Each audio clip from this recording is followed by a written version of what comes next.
एक बार एक बिल्ली थी। वो बहुत चालाक और चौकस थी। उसकी चालाकी को देखकर चूहे भी सावधान हो गए थे। और अब चूहे बिल्ली के हाथ नहीं आ रहे थे। एक समय ऐसा आया कि बिल्ली भूख के मारे तड़पने लगी। एक भी चूहा उसके हाथ नहीं आता था, क्योंकि वो उसकी आहट सुनते ही तेजी से भाग जाते थे। भूख से बचने के लिए बिल्ली योजना बनाने लगी।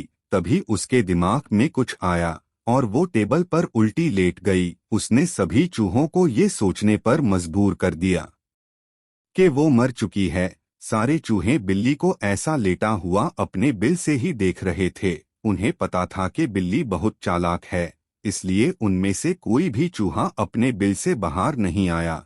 लेकिन बिल्ली भी हार मानने वाली नहीं थी। वो बहुत देर तक उसी टेबल पे उल्टी लेटी रही। धीरे धीरे चूहों को लगने लगा कि बिल्ली मर चुकी है।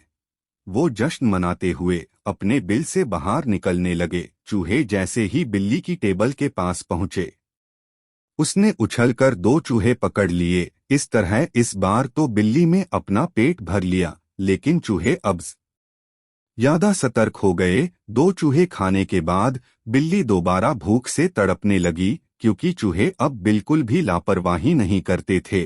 इस बार फिर पेट भरने के लिए बिल्ली को फिर योजना बनानी थी। लेकिन इस बार छोटी योजना नहीं काम आने वाली थी। इसलिए बिल्ली ने अब खुद को पूरा आटे से ढक लिया। चूहों ने सोचा कि वो आटा है, इसलिए खाने आ गए। लेकिन एक बूढ़े चूहे ने उन्हें रोक दिया। उसने ध्यान से आटा देखा तो उसमें बिल्ली का आकार दिखने लगा।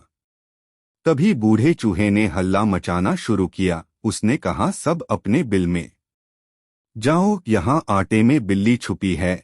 बूढ़े चूहे की बात सुनकर सारे चूहे अपने बिल में चले गए। जब बहुत देर तक कोई भी चूहा बिल्ली के पास नहीं पहुंचा, तब बिल्ली थक के उठ गई। बूढ़े चूहे के अनुभव से सारे चूहों की जान बच गई। बच्चों, हमें इस कहानी से पता चलता है कि बुद्धि का इस्तेमाल करके धोखे से बचा जा सकता है।